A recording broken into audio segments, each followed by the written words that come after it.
할렐루야. 오늘 오전 예배를 통해서 하나님의 은혜와 성령의 역사가 우리 모든 성도님들의 삶 가운데 충만히 임하기를 주님의 이름으로 축복합니다.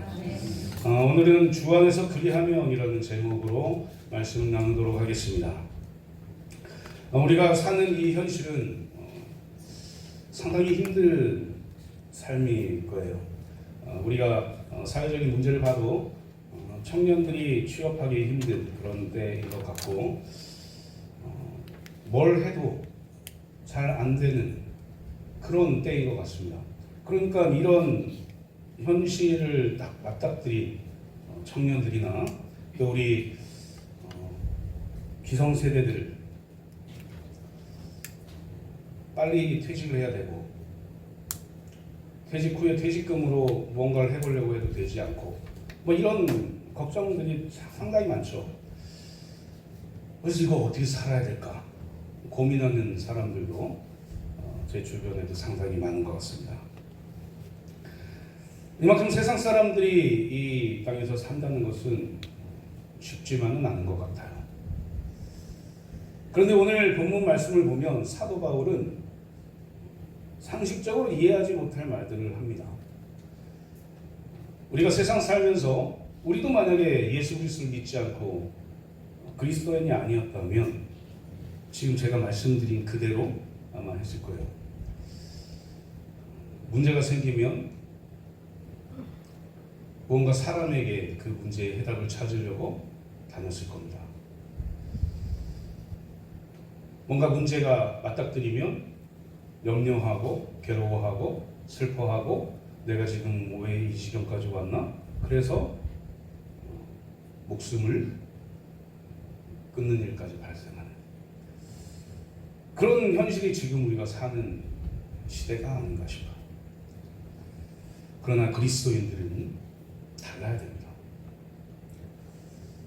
하나님께서 우리를 선택하신 그 놀라운 은혜와 사랑을 생각해야 한다는 거죠. 하나님께서 우리를 선택하셔서 우리를 구원하셨다. 이것은 그냥 단순히 기쁘구나, 좋구나 이 정도의 사건이 아니라는 거죠.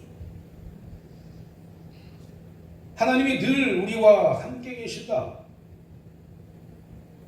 영원토록 우리와 함께 계실 것이다. 그래서 예수 그리스도 독생자 예수 그리스도 이 땅에 보내시고 죽이시고 부활 승천하게 하셨다. 그래서 우리는 예수 그리스도를 믿지 않는 사람들과는 좀 다르게 살아야 된다 라는 사실인 거죠. 그걸 명확히 보여주는 말씀이 오늘 말씀입니다. 주 안에서 그리하면 주 안에서 이렇게 살아야 된다라는 얘기죠. 우리가 어떻게 살아가는 것이 항상 기뻐하며 사는 삶일까요? 어떻게 살아가는 것이 모든 사람들에게 관용을 베풀면서 사는 삶일까요? 어떻게 사는 것이 염려하지 않고 평안 가운데 살아가는 것일까요? 오늘 이 본문 말씀에서 사도 바울은 이것에 대해서 말하고 있습니다. 그런데 참 희한한 일이죠. 이 빌립보서를 사도 바울이 쓸 그 당시에는 사도 바울은 기뻐할 것이 하나도 없었을 그런 상태예요. 언제일까요? 감옥에 갇혀 있었던 상태입니다.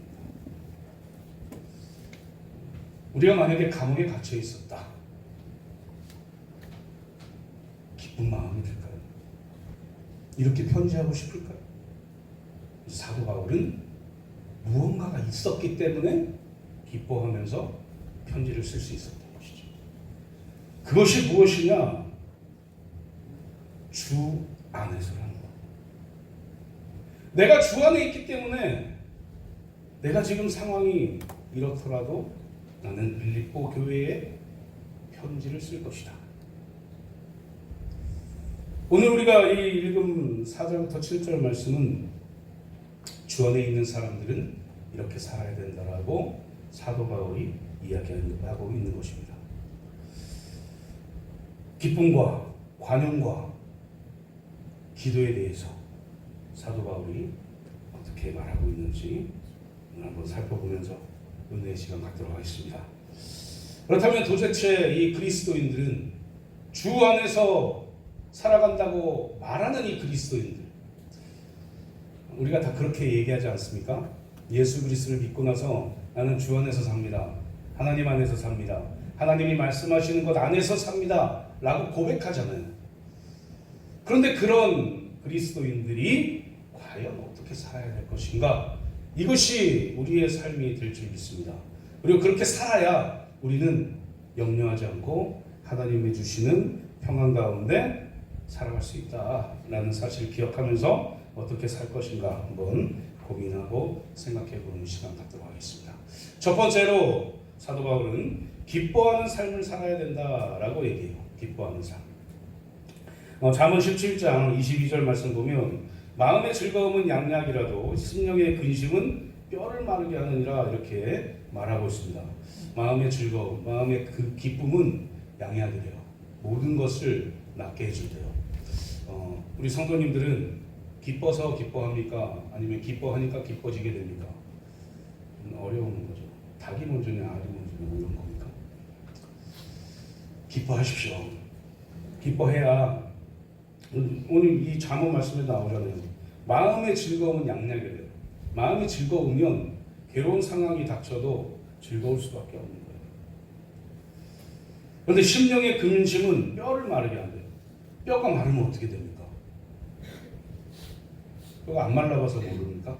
뼈가 마르면 죽죠. 죽어요. 뼈가 마르면. 이 온몸의 수분이 싹 다 빠지면 가루가 돼서 이렇게 흙으로 돌아가게 되는 거죠. 마음의 근심을 가지고 살아본 적이 있으십니까? 다들 연배가 계시니까 그러실 것 같아요. 마음의 근심은 나의 영혼까지 파괴할 정도로 아주 내 몸을 혹사시키는 그런 상황까지 몰고 갑니다. 그래서 우리가 흔히 말하는 우울증이나 흔히 말하는 큰 괴로움이 딱 닥쳤을 때, 사는 사람이 죽었을 때 스트레스가 엄청나다고 하잖아요. 그런 마음의 어떤 근심들을 겪게 되면 뼈가 마른 겁니다. 죽음까지 생각할 정도로 그렇게 된다 라고 잠언 말씀에서 솔로몬이 이야기합니다. 사실 이 솔로몬은 부족할 게 없는 사람이죠. 솔로몬 이전에도 이후에도 솔로몬처럼 지혜 있는 자가 없다라고 누가 말씀하셨어요? 하나님 말씀하셨단 말이에요. 그러니까 하나님이 그렇게 말씀하셨으니까 솔로몬보다 지혜가 있는 사람은 아무도 없어요. 그러니까 최고의 지혜를 가지고 있었던, 최고의 지식을 가지고 있었던 사람이 솔로몬 왕이에요. 근데 그 솔로몬 왕이 이렇게 얘기하는 거예요. 마음의 즐거움은 양약이라도 심령의 근심은 뼈를 마르게 한다. 그러니까 기쁘게 살아야 된다는 얘기죠. 그래야 살 수 있는 거죠.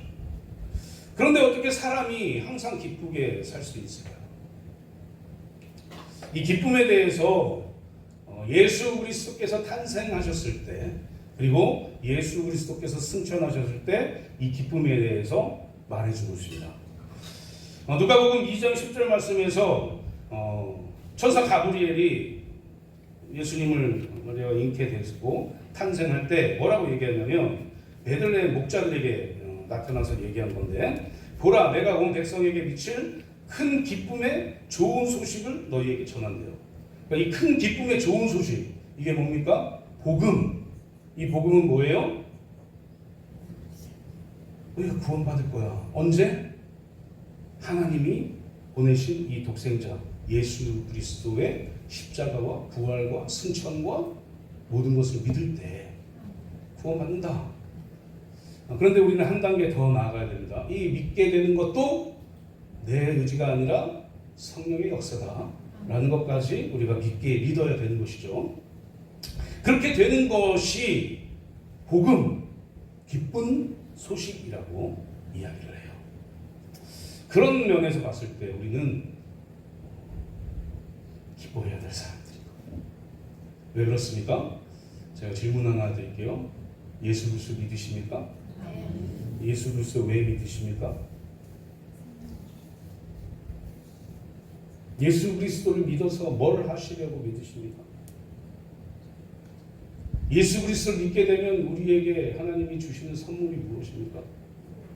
구원이 구원. 가장 중요한 것은 예수 그리스도를 믿고 이 기쁜 소식을 믿고 우리가 받게 되는 그 놀라운 선물은 구원이라고. 그래서 구원받은 우리들은 기뻐하지 않을 수 없다. 믿으십니까? 괴로우십니까? 어려운 상황이 있습니까? 있죠.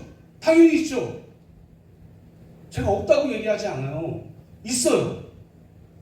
특히 예수님께서 우리에게 그리스도인들에게 이야기한 게 있어요. 내 이름으로 나아가면 너희들 고난받을 거라고 얘기합니다. 와, 이상하지 않습니까? 예수 그리스도를 믿고 예수 그리스도의 이름으로 나가면 좋은 일만 있을 것 같은데 고난을 당할 거래요. 핍박을 당할 거예요. 그럼에도 불구하고 우리가 기뻐해야 될 이유가 있습니다. 그것은 우리를 구원하셨기 때문이다. 사도 바울은 그걸 이야기합니다. 주 안에서라는 이야기는 그 이야기입니다. 사도 바울은 기뻐할 게 하나도 없어요. 지금 사도 바울이 기뻐할 상황이 아니에요. 예수 그리스도를 믿지 않는 사람들이라면 분명히 주를 대서 나 좀 꺼내줘라. 아니, 이 사도 바울은 로마 시민이니까 시민권을 가지고 있으니까 어떻게든 자기가 나올 수도 있었겠죠. 돈을 써서든 또 사람을 붙여서든 나올 수 있었겠죠. 그런데 사도 바울은 그렇게 하지 않았어요. 왜요? 예수 그리스도를 믿는 그리스도인이었기 때문입니다. 자신을 구원할 그 예수 그리스도, 기쁨의 좋은 소식을 전해준 그 예수 그리스도를 믿었기 때문에 다른 것 하지 않고 기쁨의 편지를 빌립보 교회에 보낼 수 있었던 것입니다. 예수 그리스도께서 탄생하시고 기쁨의 좋은 소식을 가지고 탄생하시고 이제 승천하시면서 하신 말씀이 있어요. 요한복음 16장 20절 말씀에 너희는 근심하겠으나 너희 근심이 도리어 기쁨이 되리라 이렇게 말씀하고 계세요. 너희의 근심이 도리어 기쁨이 될 것이다. 왜 그렇게 될 것인가? 예수 그리스도께서 다시 오셔서 영원토록 하나님과 함께할 그 구원의 기쁨을 누리게 할 것이기 때문이다 라는 거예요. 예수님이 승천하실 때 그 얘기를 하시고 가셨습니다. 그리고 내가 다시 올 것이다 라고 말씀하신 것이죠.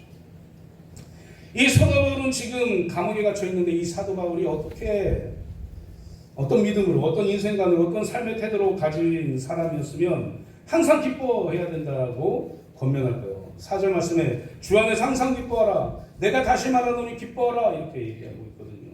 이 빌립보서는 아이러니하게도 기쁨의 서신입니다. 사도 바울이 감옥에 갇혀서 자유롭지 않은 그런 상태임에도 불구하고 이 빌립보 교회에 보낸 이 서신은 기쁨의 서신이라는 별명을 가지고 있는 책이에요. 이상하지 않습니까? 기뻐할 수 없는데 기쁨의 서신을 쓴 사도 바울. 사도 바울은 가는 곳마다 고통을 당했어요. 예수 그리스도를 전하는 그런 상황에서 돌로 죽기 직전까지 맞았어요. 상상을 해보십시오. 성 안에 들어가서 예수 그리스도 믿으라고 기쁨의 좋은 소식을 가지고 왔다고 막 전파하고 있었어요. 그런데 유대인들이잖아요. 그것을 믿지 않기 때문에 잡아다가 돌로 막 때려요. 신성 모독을 한다. 하나님을 모독한다. 라고 얘기하면서 돌로 찍습니다. 이 돌이, 제가 말하는 돌이 얘가 자꾸 제 손을 거치네요. 이 정도 돌도 아니에요. 이 정도 크기의 돌도 아닙니다. 정말 사람을 죽일 정도의 크기의 돌이에요. 그걸로 때리는 거예요. 지금 상상하고 계시죠? 아프셔도 돼요. 상상하고 계시죠? 그렇게 맞다가 힘을 못 쓰고 거의 죽을 지경이 됐을 때 성 밖으로 던져버려요. 이 정도, 사도 바울이 이 정도 되면 저 같으면 여기 이 성은 다시는 못 가겠다고 갈 것 같은데 정신을 다시 차린 다음에 다시 그 성으로 들어가요. 그리고 기쁨의 좋은 소식을 또 전해요. 이게 사도 바울의 기뻐하는 모습입니다. 왜 그럴까? 사도 바울은 경험했거든요. 다메섹 도상에서 예수 그리스도를 만난 후에 경험했거든요. 예수 그리스도가 어떤 분이신지, 예수 그리스도가 이 땅에 왜 오셨는지, 예수 그리스도가 왜 나를 만나 주셨는지 경험했거든요. 아프고 고난을 당하고 죽기까지 맞고 억울한 누명을 쓰고 그렇게 했지만 이 사도 바울은 자신을 구원할 예수 그리스도를 만났거든요. 그리고 예수 그리스도처럼 예수 그리스도를 믿으면 부활할 거라는 것을 믿었거든요. 우리 실제로 바울과 실라가 감옥에 갇혔을 때 찬송하고 기도하는 것으로 이 발에 묶였던 착고가 풀리고 감옥의 문이 열리고 탈출하게 되는 것도 경험했거든요. 많은 것들이 하나님이 말씀하신 대로, 예수님이 말씀하신 대로 이루어지는 그 모든 것들을 경험했습니다. 그래서 사도 바울은 기뻐하지 않을 수 없습니다. 사랑하는 성도님들, 제가 가끔 말씀드려요. 기독교는 체험의 종교라고 제가 말씀드려요. 기도하십니까?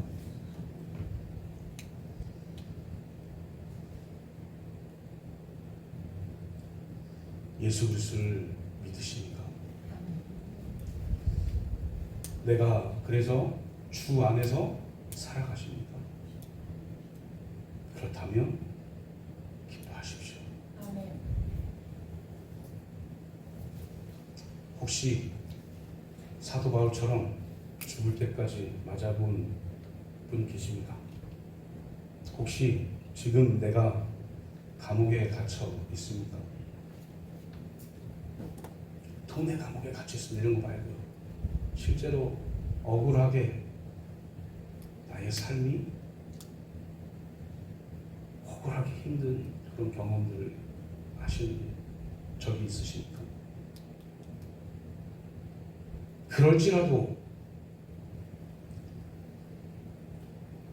나를 구원하신 예수 그리스도 안에서 기쁨을 누리시길 소망합니다. 찬송가 370장 우리가 조금 전에 불렀던 370장 1절 가사를 보면 주 안에 있는 나에게 땅 근심이 있으랴 십자가 밑에 나아가 내 짐을 풀었네.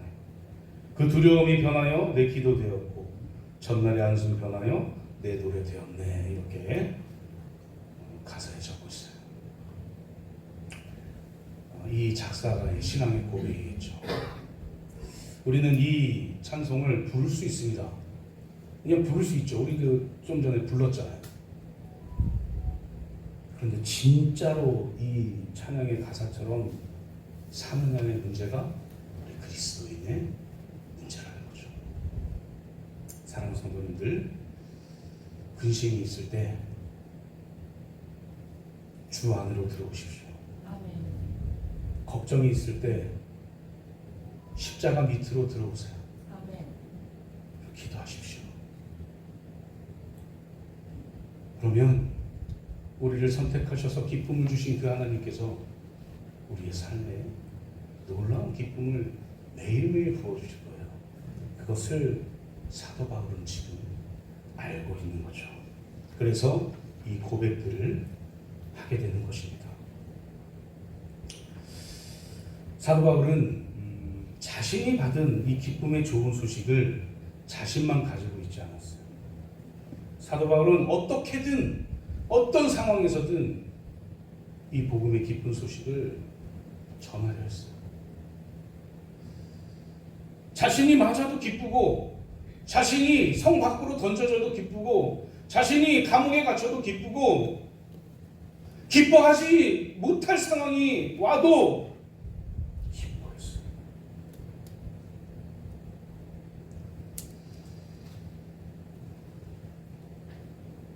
그래서 우리가 기뻐하지 않는 이유가 없다. 분명히 사도 바울은 순교한 후에 하나님 옆에서 하나님을 찬양하고 살고 있을 거예요. 제가 또 말씀드리잖아요. 제 소망은 그 사랑하는 성도님들이 다 죽은 후에 훗날에 천국에서 같이 얼굴 보고 기뻐하는 거예요. 제 소망이 그겁니다. 다른 게 있는 게 아니라.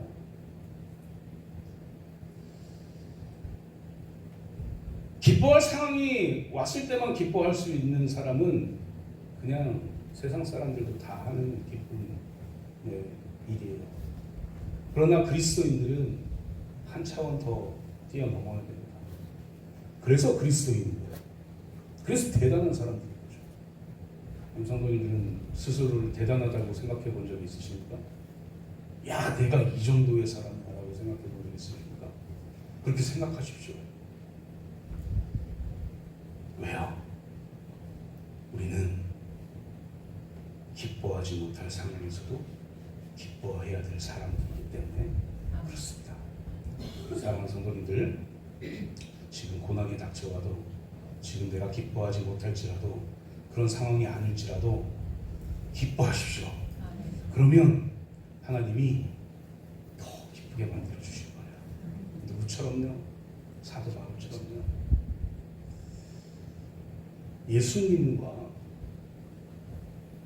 예수님을 따랐던 제자들은 다 그렇게 기쁨의 삶을 살았습니다. 기뻐할 수 없었지만 기뻐하는 삶, 이것이 그리스도인의 삶이라는 것을 기억하시고 온전히 하나님의 은혜 가운데에서 기쁨으로 살아가시는 저와 성도님들 되시기를 주님의 이름으로 축복합니다. 두 번째는 관용의 삶을 살라는 관용의 삶. 5절 말씀 보니까 너희 관용을 모든 사람에게 알게 하라. 주께서 가까우시니라, 이렇게 말씀하고 계시죠. 관용이 무엇일까? 너그러운 모습인데, 관용, 너그러운 모습인데, 겉으로만 너그러운 척하고 속으로는 칼 품고 복수해야지, 이런 삶이 아니에요. 겉으로는 미소 띠면서 속으로는 독 품고 막 이렇게 하는 대인관계가 아니라는 거죠. 겉과 속이 똑같은 사랑으로 대하는, 이렇게 주변 사람들에게 너그럽게 살라는 것이 관용입니다. 근데 이 관용은요, 우리 그리스도인들에게 있어서 관용은 그리스도인들에게만 이런 모습을 보이는 게 아니에요. 그리스도인이 아니라 예수 그리스도를 믿지 않는 사람들에게도 우리는 관용의 모습을 보여야 돼요. 이 의미가 그런 겁니다. 관용의 모습을 보여야 된다고 이야기합니다. 사도 바울이 이야기할 때. 더 나아가서 우리를 핍박하고 환난에 닥치게 하고 우리를 억울하게 만드는 사람들에게도 관용의 모습을 보여야 된다고 말하는 게 오늘 이 5절에 말하는 너희 관용을 모든 사람에게 알게 하라는 말씀이에요. 야, 이건 진짜 난 참 그리스도인으로 살기 너무 힘들다. 힘들죠? 힘들어야 돼요. 달라야 됩니다. 아멘 하시는 분이 하나도 없는데 달라야 돼요. 왜요? 예수님이 그렇게 말씀하셨고 예수님이 그렇게 사셨어요. 예수님이 그냥 편하게 아무 고통도 없이 아무 순환도 없이 그렇게 사시지 않으셨다고요. 태어날 때부터 죽음의 길로 갈 수 있는 그런 상황이 있었어요. 헤롯 대왕이 2살 이하로 다 죽이라고 그랬을 때 애굽으로 도망갔잖아요. 태어나서부터 예수님은 죽음 앞에 딱 직면해 있었던 거죠.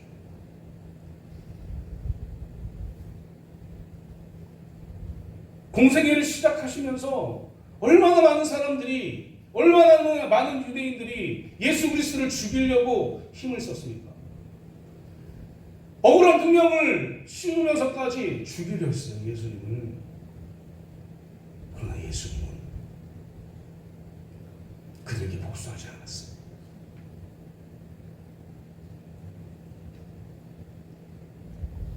그들을 용서했어요. 그들의 관용의 모습을 보이셨어요.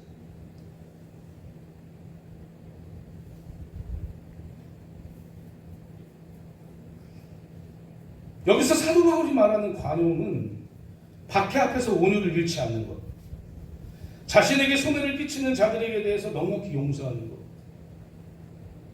이렇게 사도 바울이 이야기하는 것을 들으면 마치 예수 그리스도께서 걸어오셨던 길을 사도 바울이 걷는 것처럼 같은 그런 느낌이 들어요. 그만큼 사도 바울은 예수님이 사셨던 그 삶대로 살고 싶은 마음이 이 마음에 꽉 차 있는 사람입니다. 사도 바울이 말하는 관용이 뭐라고요? 우리 그리스도인들끼리만 용서하고 사랑하는 게 아니라 세상 사람들에게도 관용을 보여주는 것이에요. 근데 그렇게 하신 분이 있습니다. 방금 말씀드린 예수 그리스도가 그렇게 하셨고, 또 예수 그리스도와 죽을 때 똑같이 그렇게 했었던 스데반이 그런 삶을 살았어요. 스데반이 죽을 때에 뭐라고 기도하며 죽느냐, 주 예수여 내 영혼을 받으시옵소서라고 얘기하면서 이들을 용서해 주세요라고 얘기합니다. 내가 그렇게 하지 않았어, 변명하지 않아요. 그냥 역사를 처음부터 끝까지 잘 설명하고, 너희들이 죽였다 설명하고, 유대인들이 둘로 쳐 죽일 때 하나님 이들이 자신들이 하는 일을 알지 못합니다. 누가 하는 말이에요? 예수님이 하신 말씀과 똑같은 말씀을 해요. 저들을 용서해 주십시오 라고 얘기하면서 관용을 보여주는 삶을 살았어요. 이 관용을 보여주는 삶을 왜 살아야 될까? 5절 말씀 뒷부분에 보면 주께서 가까우시니라 이렇게 되어 있습니다. 주께서 가까우시니라. 이 말이 한글로 이렇게 표현하니까 이렇게 되잖아요. 이 헬라어로 보면 호큐리오스 엥게스라는 말이에요. 근데 이게 뭐냐면 예수님이 곧 재림하실 것이다 이 얘기입니다. 그러니까 마라나타의 삶을 사는 거예요. 주 예수여 오시옵소서라고 하는 이 마라나타의 삶, 예수 그리스도의 재림을 기뻐하는 삶을 살아가기 때문에 관용을 베풀 수 있습니다. 예수님이 재림하시면 어떻게 됩니까? 어떻게 된다고 배웠습니까? 이 세상 끝나요. 예수님이 재림하시는 그때, 예수님께서 심판하실 때 이 세상은 끝이 납니다. 그리고 우리는 예수 그리스도를 믿는 우리는 천국에서 영원토록 하나님과 함께 살게 되는 것이죠. 그것을 사도 바울이 믿기 때문에 관용의 삶을 살 수 있는 거예요. 얼마나 이 관용의 삶을 살지 못할 사람입니까? 매일매일 때려요. 복음 전한다고 때려요. 그것도 같은 동족인 유대인들이. 이 사도 바울은 로마의 시민권을 갖고 있기 때문에 때리면 로마 가서 법정에 쓸 수 있었던 사람이에요. 실제로 그것을 한 번 씁니다. 한 번.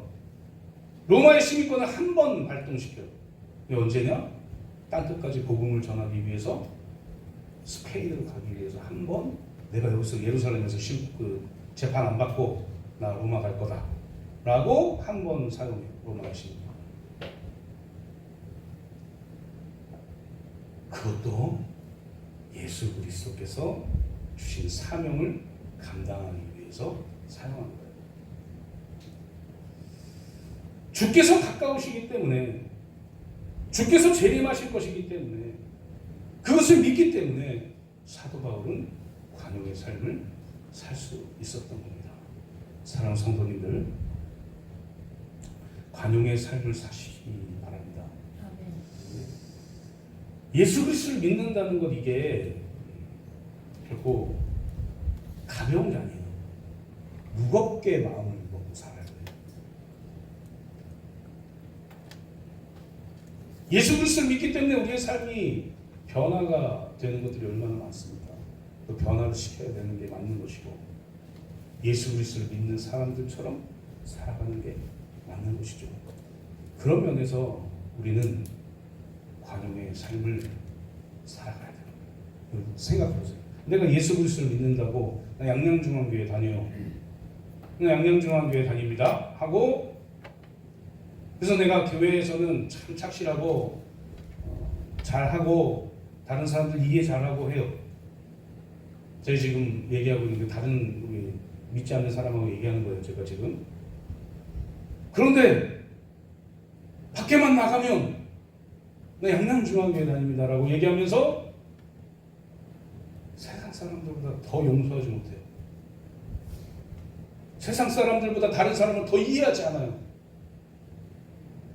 내 예수 그리스도 믿는데 뭘 이 정도 하면 되지 뭐 라고 생각하고 살아요.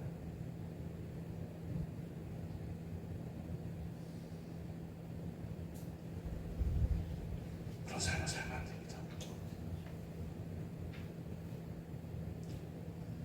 예수 그리스도를 믿는다면, 그런 그리스도인이라면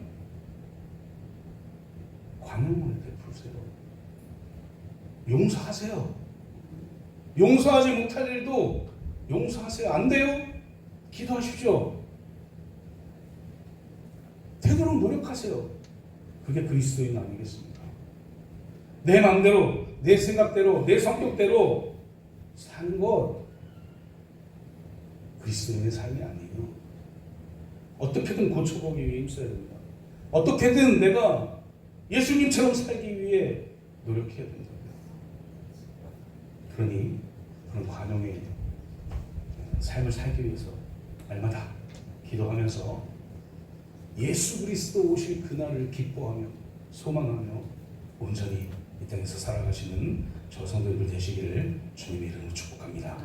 마지막 세 번째로, 기도와 간구의 삶을 살아야 된다. 사실 이 기도는 예수 그리스도를 믿는 그리스도인들의 특권입니다. 특권. 예수 그리스도를 믿기 때문에 우리는 하나님께 기도할 수 있는 거예요. 우리가 예수 그리스도를 믿지 않는다면 우리는 기도할 수 없는 거죠. 누구에게 기도합니까? 세상 종교를 보면 누구에게 기도하는지 잘 모를 종교들이 많아요. 누구에게 기도하는 거야? 물을 떠놓고, 저희 할머니가 옛날에 그러셨거든요. 유교 집안이어가지고 물을 떠놓고 빌어요. 아침에.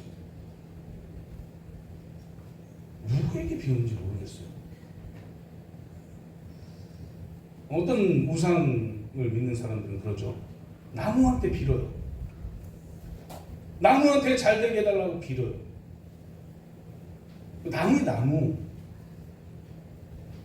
나무인데 살아있죠.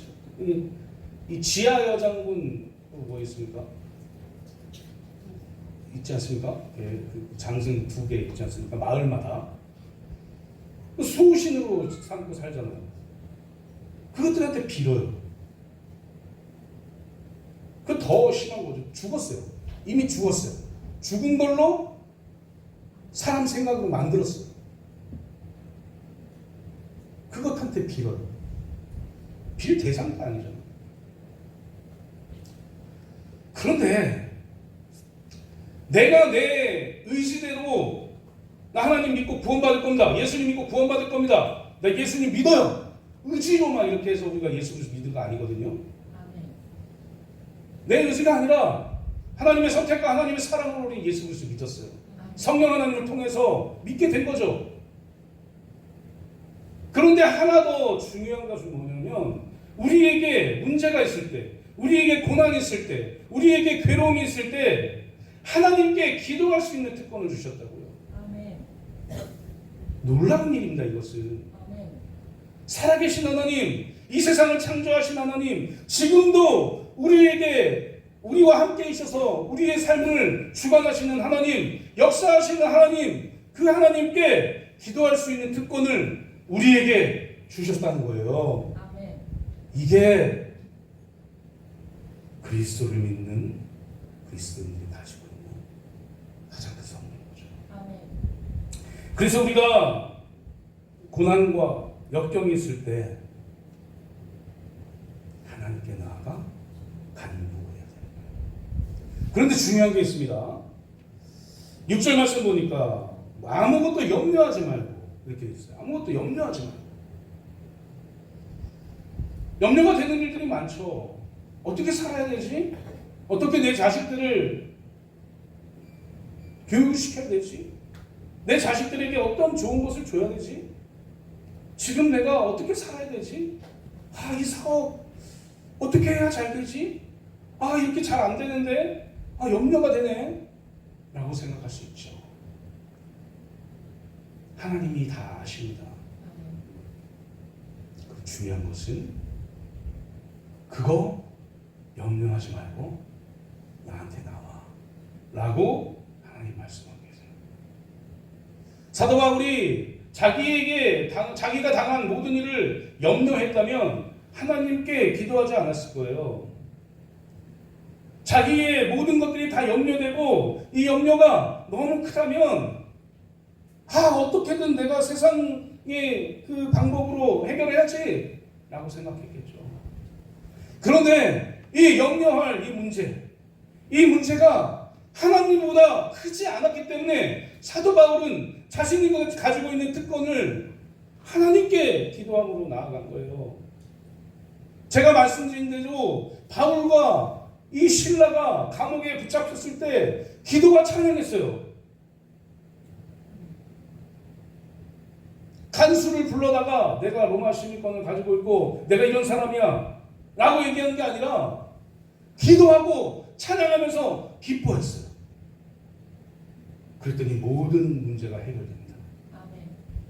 사랑하는 성도님들, 염려하는 거 참 재밌는 일이죠. 이게 참 재밌어요. 기도하는데 하나님께 기도하는데 염려해요. 하나님께 기도하는데 이 기도가 이루어질까 생각해요. 이루어지지 않습니다. 그러면 하나님에 대한 불신이거든요. 사도 바울은 고통당하고 힘든 상황에서 아무것도 염려하지 않았습니다. 하나님, 내가 지금 하고 있는 모든 일들 다 오직 하나님만 바라보고 하나님께 기도하고 나아가겠습니다. 염려하지 않아요. 왜요? 내가 나를 구원하신 하나님을 믿기 때문에요 라고 고백하는 거예요. 이 고백이. 사랑하는 성도님들, 염려하지 마십시오. 아무것도 염려하지 마십시오. 오직 기도와 간구로 하나님께 나아가십시오. 그러면 하나님께서 모든 일을 이루실 거예요. 그리고 우리에게 평안을 주실 것입니다. 7절 말씀 보면은 주 안에서 그리하면 모든 지각에 뛰어난 하나님의 평강이 그리스도 예수 안에서 너희 마음과 생각을 지킬 것이다. 이렇게 얘기해요. 그래서 우리는 매일매일 기도해야 되는 거예요. 기도하십시오. 어떤 일이 있어도 기도의 자리를 지켜내십시오. 그러면 하나님께서 평강을 주시고 기쁨을 주시고 모든 일들을 해결해 주실 것입니다. 그것을 믿고 나아가시는 저와 성도님들 되시기를 주님의 이름으로 축복합니다. 이제 말씀 맺도록 하겠습니다. 사랑하는 성도님들, 우리는 주 안에서 그리하며이라는 삶을 살아야 돼요. 주 안에서 그리하는 삶, 그 삶은 세상 사람들이 생각하지 못하는 삶이에요. 세상 사람들은 어떤 문제가 있으면 무조건 자기의 생각부터 합니다. 저도 일을 해봤거든요. 예수 그리스도를 믿지 않았던 적도 있었고 하나님을 잘 알지 못하기 때문에 예수 그리스도를 알지 못하기 때문에 먼저 세상의 방법을 생각해요. 그게 잘못되지는 않았어요. 사실 우리가 예수 그리스도를 믿지 않았으면 그렇게 살 수밖에 없는 그런 사람들이 되었겠죠. 그러나 예수 그리스도를 믿는 그 순간 우리의 삶을 바꿔야 돼요. 믿으십니까? 그 믿음을 가지고 있다면 우리에게 문제가 있을 때 기뻐하십시오. 또 하나님께서 나를 사랑하시는 하나님께서 이 일을 해결할 수 있구나 라고 기도하시고 기쁨으로 그 일들을 받아들이십시오. 그러면 하나님께서 날마다 우리를 사랑하시는 그 사랑으로 모든 문제들을 해결해 주실 것입니다. 그리고 우리에게 기쁨과 평강을 주실 거예요. 그것을 믿고 온전히 살아가시는 저 성도님들 되시기를 주님의 이름으로 축복합니다. 이 시간